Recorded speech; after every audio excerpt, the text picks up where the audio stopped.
16, 17, 18 ഒരു പ്രാവശ്യം കൂടി 19 മാങ്ങാത്തൊലി തുടക്കം തന്നെ അവശകനമുള്ളപ്പോൾ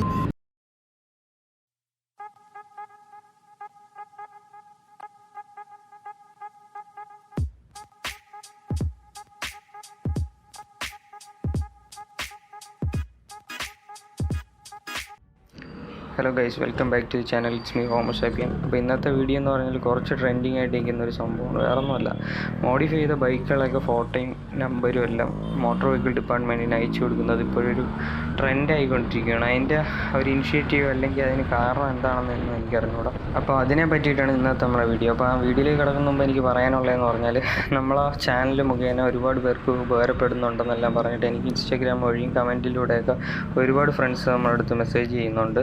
അതിനെല്ലാം ഒരുപാട് നന്ദിയുണ്ട്. കാരണം നിങ്ങളെ സപ്പോർട്ട് കൊണ്ടാണ് ഞാൻ ഓരോ വീഡിയോസും എനിക്ക് ഇടാനൊരു മോട്ടിവേറ്റ് എന്ന് പറയുന്നത്. അപ്പോൾ നമുക്ക് പെട്രോൾ അടിച്ചിട്ട് വീഡിയോ സ്റ്റാർട്ട് ചെയ്യാം.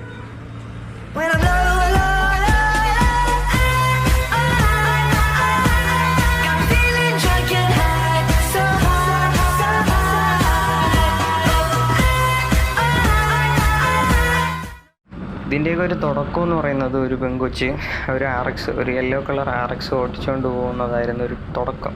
അതിന് മുമ്പ് ഇതുപോലെ ഉണ്ടോയെന്ന് എനിക്ക് അറിഞ്ഞൂടാ. പക്ഷേ ഇതൊരു ട്രെൻഡായിട്ട് മാറിയതെന്ന് പറഞ്ഞാൽ ആ ഒരു വീഡിയോ ഇറങ്ങിയതിന് ശേഷമാണ്.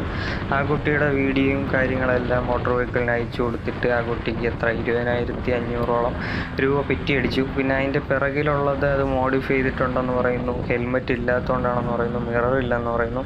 അതിനെ കുറച്ച് ഡീപ്പായിട്ട് എനിക്ക് അറിഞ്ഞൂടാ. എന്നാലും ഒരുപാട് പേര് പവർ വരട്ടെ എന്നും പറഞ്ഞിട്ട് നമ്മൾ ഒരുപാട് പയ്യന്മാരെ വണ്ടികൾ, കാരണം മോഡിഫിക്കേഷൻ എന്ന് പറയുന്നത് നമ്മളാരും പൈസ ഉണ്ടായിട്ട് ചെയ്യുന്നതല്ല. മിക്കവരും പണിക്ക് പോയ പൈസയും അല്ലെങ്കിൽ പൈസ സ്വരൂപിച്ചിട്ട് അവരുടേതായ ഡ്രീമിൽ ബൈക്കിനെ മോഡിഫൈ ചെയ്യുന്നതാണ്. ഇപ്പം കളർ ചേഞ്ച് ആയാലും എല്ലാവരും ബൈക്ക് എടുക്കുമ്പോൾ തന്നെ അവർക്ക് അവരുടേതായ ഒരു ആഗ്രഹങ്ങളുണ്ട്. ഇപ്പോൾ എനിക്കാണെങ്കിൽ പോലും എങ്ങനെയൊക്കെ ആയിരിക്കണം, എങ്ങനെ ചെയ്യണമെന്നല്ല. അപ്പോൾ അവർ പൈസ ഇല്ലാഞ്ഞിട്ട് പോലും പൈസ സ്വരൂപിച്ച് ജോലിക്കൊക്കെ പോയിട്ട്, ചിലവർ അതിന് വേണ്ടി ജോലിക്ക് പോകണവർ വരെയുണ്ട് സർവീസ് ചെയ്യാനൊക്കെ വേണ്ടിയിട്ട്. ഞാനും അത്തരത്തിലൊക്കെ ഒരുപാട് പൈസ സേവ് ചെയ്ത ഒരാളാണ്.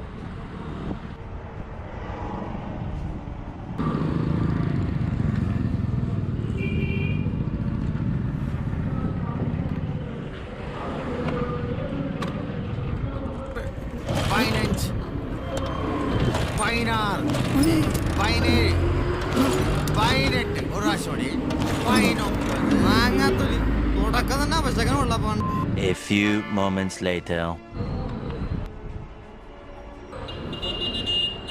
ഇതിലെത്തിയപ്പോൾ വണ്ടി ചെറുതായിട്ടൊന്ന് ഓഫായി.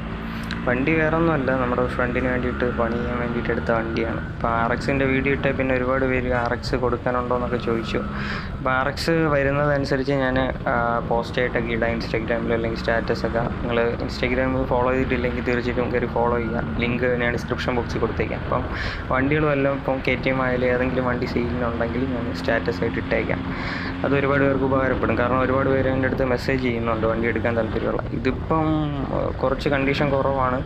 പോലീസിൻ്റെ മുമ്പ് പെട്ടെങ്കിലും ബുക്കും പേപ്പറെല്ലാം ക്ലിയറാണ്. പിന്നെ ചെറുതായിട്ട് ചില സാധനങ്ങളില്ല, ചെറുതായിട്ട് ബ്രേക്കില്ല, പിന്നെ നമ്മളെ ഫ്രണ്ടിലെ മാസ്ക് ഇല്ല, അണ്ടർ ബില്ലും ഇല്ല, അങ്ങനെ ചെറിയ സാധനങ്ങളില്ല. അപ്പോൾ നമുക്ക് ടോപ്പിക്കിലോട്ട് തിരിച്ചു വരാം. അപ്പം അങ്ങനെ മോഡിഫൈ ചെയ്യുന്നവരെ വണ്ടിയുടെ ഫോട്ടോയും നമ്പരെല്ലാം ഇതേപോലെ MVDക്ക് അയച്ചു കൊടുത്താൽ, ഈ നോർമൽ കേസ് പറയുവാണെങ്കിൽ ഇപ്പോൾ മോട്ടോർ വെഹിക്കിൾ ആയിക്കോട്ടെ, പോലീസ് ആയിക്കോട്ടെ, ഇപ്പോൾ ഒരു വണ്ടി കണ്ടു കഴിഞ്ഞാൽ അവർക്ക് വേണമെങ്കിൽ തൂക്കാം, അല്ലെങ്കിൽ അങ്ങ് വിട്ടേക്കാം. ചില വണ്ടികളൊക്കെ അവരെ കഷ്ടകാലത്തിൽ പിടിക്കുന്നുണ്ട്, ചിലതൊക്കെ രക്ഷപ്പെട്ടു പോകുന്നുണ്ട്. അപ്പോൾ അതൊക്കെ ഒരു ഭാഗ്യത്തിൻ്റെ പുറത്തിരിക്കും ഓരോ കാര്യങ്ങൾ. എന്നാൽ പോലും ഇങ്ങനൊരു സിറ്റുവേഷനിൽ, അല്ലെങ്കിൽ ഇങ്ങനെ ഒരാൾ അയച്ചു കൊടുത്താൽ, ഈ മോട്ടോർ വെഹിക്കിളിന് ആൾക്കാരെ അയച്ചു കൊടുത്തു കഴിഞ്ഞാൽ അവർക്ക് എന്തായാലും ആക്ഷൻ എടുത്താലേ പറ്റുള്ളൂ. അങ്ങനെ ഒരു സാഹചര്യത്തിൽ പാവപ്പെട്ട വീട്ടിലിരിക്കണവന്മാരെ വീടുകളിൽ വരെ പോലീസ് വന്ന് വണ്ടി പിടിക്കുകയും പെറ്റിയടിക്കുകയും കാര്യങ്ങളെല്ലാം ചെയ്യുന്നുണ്ട്. അതൊക്കെ വളരെ ഭയങ്കര വിഷമം വരുത്തുന്ന ഒരു സംഭവമാണ്. എന്ന് പറയുമ്പോഴത്തേക്ക് വീട്ടിലും ഉണ്ടായിരിക്കുന്ന ഒരു വീട്ടിൽ പോലീസ് പറഞ്ഞത്, അപ്പോൾ അവരുടെ ഒരു ഇമേജ് തന്നെ ബാഡാവുകയാണ്. വീട്ടിലെ അയലോകത്തുള്ളവരും നാട്ടുകാരൊക്കെ കാണുമ്പം തന്നെ അവർക്ക് ഒരു ബാഡ് ഇമേജാണ്. അപ്പോൾ എന്തിനാണ് അതിൻ്റെയൊക്കെ ആവശ്യമെന്നാണ് എനിക്ക് അറിഞ്ഞുകൂടാത്തത്. ഇപ്പം അവരൊരു പൈസ ഉള്ളവർ അവരൊരു വണ്ടിയിൽ ഓരോ മോഡിഫിക്കേഷൻ ചെയ്യണം.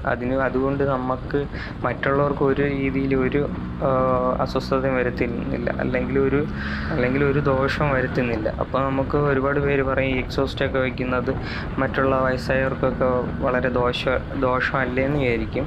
ആ എക്സോസ്റ്റൊക്കെ വയ്ക്കുന്നതിൽ എനിക്ക് വലിയ യോജിപ്പില്ല. കാരണം എനിക്ക് എപ്പോഴും നമ്മുടെ വണ്ടിയുടെ ആ റോ സൗണ്ട് അല്ലെങ്കിൽ ആ സ്റ്റോക്ക് സൗണ്ട് കേൾക്കാനാണ് എനിക്ക് എപ്പോഴും താല്പര്യം. നമ്മൾ ഈ എക്സോസ്റ്റൊക്കെ വയ്ക്കുന്നത് ഒരു ഫോർ സിലിണ്ടർ അല്ലെങ്കിൽ ഒരു ഇൻലൈൻ 4 എഞ്ചിനിലൊക്കെ ആണെങ്കിൽ പിന്നെ ഉപകാരപ്പെടും. അല്ലാതെ സിംഗിൾ സിലിണ്ടർ വണ്ടിയിലൊക്കെ നമ്മൾ ഇനിയിപ്പോൾ എക്സോസ്റ്റ് എത്ര കൂടിയതെന്ന് പറഞ്ഞാലും അതിനെല്ലാം പ്രൊഡ്യൂസ് ചെയ്യാൻ പറ്റിയൊരു സൗണ്ടുണ്ട്, അതിനപ്പുറം ഒന്നും ആവില്ല. അപ്പം നമ്മളിനിയിപ്പം KTM-ലായാലും NS-ലായാലും ഏത് വണ്ടിയിലും ഒരു എക്സോസ്റ്റ് വെച്ചാലും എല്ലാ സൗണ്ടും ഒരേപോലെ ഇരിക്കും. കുറച്ച് ലൗഡാവും എന്ന് മാത്രമേ ഉള്ളൂ. പക്ഷേ അതിനേക്കാളും കുറച്ചുകൂടി സ്വീറ്റ് എന്ന് പറയുന്നത് അതിൻ്റെ സ്റ്റോക്ക് സൗണ്ട് തന്നെയാണ്. ഇപ്പോൾ ഒരു ഫോർ എക്സാമ്പിൾ എൻ്റെ വണ്ടി പറയുകയാണെങ്കിൽ ഇപ്പം KTM-ൻ്റെ റോ സൗണ്ട് ആണെങ്കിൽ അത് വരുമ്പോൾ തന്നെ നമുക്ക് മനസ്സിലാവും KTM-ൻ്റെ വണ്ടിയാണെന്ന്. അതേസമയത്ത് നമ്മളൊരു എക്സോസ്റ്റ് വെച്ചിട്ട് വന്നു കഴിഞ്ഞാൽ അറിയാൻ പോലും പറ്റില്ല ഏതാ വണ്ടിയെന്ന്. ഇപ്പോൾ ആ പെൺകുട്ടിക്ക് എതിരെ കേസായത് അല്ലെങ്കിൽ പെറ്റിയടിച്ചത് അത് എവിടെയാണ് സ്ഥലം ആരാണെന്നോ എനിക്ക് ഒരു രീതിയിലും അറിഞ്ഞുകൂടാ. ആ കൊച്ചിൻ്റെ ഇൻസ്റ്റാഗ്രാം ID പോലും എനിക്ക് അറിഞ്ഞുകൂടാ. പക്ഷേ ഒരുപാട് പേര് സ്റ്റാറ്റസും കാര്യങ്ങളൊക്കെ ഇട്ട് നല്ല രീതിയിൽ വൈറലാക്കി. അതുകൊണ്ട് ഇപ്പോൾ 20,000 രൂപ നഷ്ടപ്പെട്ടെങ്കിലും നല്ല രീതിയിൽ റീച്ചായി. ഒരുപാട് പേര് ഗീവേയും കാര്യങ്ങളൊക്കെ നടത്തിയാണ് റീച്ച് ആവാൻ വേണ്ടി പൈസ ഇറക്കുന്നത്. അതേസമയത്ത് ഈ കൊച്ചിന് ഈ ഒരു രീതിയിൽ കുറച്ച് റീച്ച് കിട്ടിയെന്ന് വേണം പറയാൻ. പിന്നെ ഈ വീഡിയോയിൽ ഞാൻ ആ കുട്ടിയെ സപ്പോർട്ട് ചെയ്യുകയോ അല്ലെങ്കിൽ പ്രോത്സാഹിപ്പിക്കുകയോ ഒന്നുമല്ല. ഇപ്പം ലേഡി റൈഡേഴ്സ് ഈ ഒരു ഫീൽഡിലോട്ട് വരുന്നതിൽ എനിക്ക് സന്തോഷമേ ഉള്ളൂ, നല്ലതാണ്. കാരണം മെയിൽ ഫീമെയിൽ അങ്ങനെ ഒരു ഇതില്ലാതെ ഈ ബൈക്കേഴ്സ് എന്ന് പറയുമ്പോൾ ഒറ്റ ഒരു മൈൻഡിലുള്ള ആൾക്കാരാണ്. അപ്പം അതിലിനിയിപ്പം മെയിലാണോ ഫീമെയിലാണോ അതൊന്നും ഒരു വിഷയമുള്ള കേസല്ല. ഈ ഒരു നൂറ്റാണ്ടിൽ ആൺകുട്ടികളുടെ അത്രയും തന്നെ ഇമ്പോർട്ടൻസ് ഉണ്ട് പെൺകുട്ടികൾക്കും, പണ്ട് കാലങ്ങളിൽ ഇല്ലെങ്കിൽ പോലും. അതുപോലെ തന്നെയാണ് ഒരു ബൈക്ക് ഇറങ്ങുമ്പോഴത്തേക്ക് ഇത് ആൺകുട്ടികൾ മാത്രമേ ഓട്ടിക്കാവൂ അങ്ങനെയൊന്നും ഒരിടത്തും പറഞ്ഞിട്ടില്ല, എല്ലാവർക്കും ഓട്ടിക്കാം. ഈ കുട്ടിയുടെ കേസിൽ ഹെൽമെറ്റ് ഇല്ലാതെ ഓട്ടിച്ചിട്ടുണ്ടെങ്കിൽ അല്ലെങ്കിൽ ലൈസൻസ് ഇല്ലാതെ ഓട്ടിച്ചിട്ടുണ്ടെങ്കിൽ പണിഷ്മെൻറ്റ് കിട്ടുക തന്നെ വേണം. കാരണം ഈ ഒരു വീഡിയോ കൊണ്ട് എൻ്റെ ഒരു ഇതിൽ നോക്കുവാണെങ്കിൽ ഒരു അഡ്വാൻറ്റേജ് എന്ന് പറയുന്നത് ഒരുപാട് പേർക്ക് അവയർനെസ്സായി. അതായത് ഇത്തരത്തിൽ വീഡിയോ എടുത്ത് നമ്മൾ ഇൻസ്റ്റയിലും സോഷ്യൽ മീഡിയയിലും പോസ്റ്റ് ചെയ്താൽ ഈ രീതിയിലും പണി കിട്ടാൻ ചാൻസ് ഉണ്ടെന്നൊരു അവയർനെസ്സായി. അപ്പം കൂടുതൽ പേര് ഹെൽമെറ്റ് വയ്ക്കുകയും ചെയ്യും. പിന്നെ ഒരുപാട് ഈ മെയിൻ റോഡിൽ അല്ലെങ്കിൽ റോഡിലെല്ലാം പബ്ലിക് പ്ലേസിൽ സ്റ്റണ്ടിങ് എല്ലാം ഒഴിവാക്കി കിട്ടും. കാരണം ഒരുപാട് കണ്ടുവരുന്നതാണ് ഈ പബ്ലിക് പ്ലേസിൽ സ്റ്റണ്ട് ചെയ്യുന്നത്.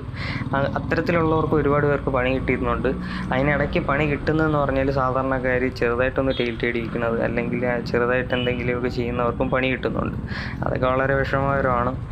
എന്നാൽ പോലും ഈ സ്റ്റണ്ട് ചെയ്യുന്നത് ഈ പബ്ലിക് റോഡിൽ അല്ലെങ്കിൽ പബ്ലിക് പ്ലേസിൽ സ്റ്റണ്ട് ചെയ്യുന്നത് വളരെയധികം ഒരു നെഗറ്റീവ് ഇമേജ് ഉണ്ടാക്കുന്ന ഒരു കാര്യമാണ്. അത്തരത്തിലൂടെ നമ്മൾ വീഡിയോ എടുത്ത് പബ്ലിഷ് ചെയ്ത് വൈറലായാൽ പോലും അതിൽ നമുക്ക് ഒരുപാട് മെച്ചമൊന്നും കിട്ടുന്നില്ല. അത് കണ്ടിട്ട് വീണ്ടും ആൾക്കാർ അനുകരിക്കാനേ നോക്കുകയുള്ളൂ. പക്ഷേ നമുക്ക് പ്രൈവറ്റ് പ്രോപ്പർട്ടി അല്ലെങ്കിൽ ഗ്രൗണ്ടിൽ അല്ലെങ്കിൽ നമ്മളേതായ പ്ലേസിലെല്ലാം നമുക്ക് സ്റ്റണ്ട് ചെയ്യാം. നമുക്ക് ഇനിയിപ്പം വണ്ടി നിർത്തി കത്തിക്കുകയാണെങ്കിലും ചെയ്യാം, നോ പ്രോബ്ലം. പക്ഷേ പബ്ലിക് പ്ലേസിൽ ആരും ചെയ്യാതിരിക്കുക. അറ്റ്ലീസ്റ്റ് എൻ്റെ വീഡിയോ കാണുന്നവർ അല്ലെങ്കിൽ എന്നെ സപ്പോർട്ട് ചെയ്യുന്നവരെങ്കിലും ഇത് ചെയ്യാതിരിക്കുക. പിന്നെ നമ്മൾ മാക്സിമം ഹെൽമെറ്റ് യൂസ് ചെയ്യുക. പണ്ടത്തെ കാലം ഒരുപാട് വ്യത്യാസമുണ്ട്. ഇപ്പോൾ ഹെൽമെറ്റൊക്കെ ഒരു ട്രെൻഡായിക്കൊണ്ടിരിക്കുകയാണ്. അപ്പോൾ ആ ഒരു സാഹചര്യത്തിൽ എനിക്കറിയാം ഒട്ടുമിക്ക നമ്മൾ പയ്യന്മാരെല്ലാം ഹെൽമെറ്റ് വയ്ക്കും. പിന്നെ ഫേസ് കാണിച്ചുകൊണ്ട് സ്റ്റണ്ട് ചെയ്യണം അല്ലെങ്കിൽ ഫേസ് കാണിച്ചുകൊണ്ട് വൈറലാവണം എന്നുള്ളവർ മാത്രമേ ഹെൽമെറ്റ് യൂസ് ചെയ്യാതെ ഒക്കെ ഇതേപോലുള്ളത് എടുത്ത് സോഷ്യൽ മീഡിയയിൽ ഇടുന്നുള്ളൂ. എന്തായാലും ഈ ഒരു കാലഘട്ടത്തേക്ക് ഇപ്പം പ്രളയവും കാര്യങ്ങളൊക്കെയാണ്, ഒരുപാട് ദുരന്തങ്ങളൊക്കെ വരുന്നുണ്ട്. അപ്പോൾ അതിൻ്റെ ഇടയ്ക്ക് ഇതേപോലുള്ള പണികൾ മാക്സിമം ഒഴിവാക്കുക എന്ന് വേണം എനിക്ക് പറയാനുള്ളത്. കൂടാതെ തന്നെ നമ്മുടെ ഈ ഒരു സമയത്ത് എല്ലാവരും അഥവാ സ്റ്റണ്ട് ചെയ്യുന്നത് അല്ലെങ്കിൽ ഇതേപോലെ ഹെൽമെറ്റ് ഇല്ലാതെ ഓട്ടിക്കുന്നത് അങ്ങനെ എന്തെങ്കിലുമൊക്കെ ഉണ്ടെങ്കിൽ ഇൻസ്റ്റയിലായിക്കോട്ടെ അച്ചീവ് ചെയ്തിട്ടാൽ മതിയാവും. കാരണം എപ്പോഴാണോ പണി കിട്ടുക, ഇന്ന് ഞാനെങ്കിൽ നാളെ നീ എന്നുള്ളൊരു ഇതാണ്.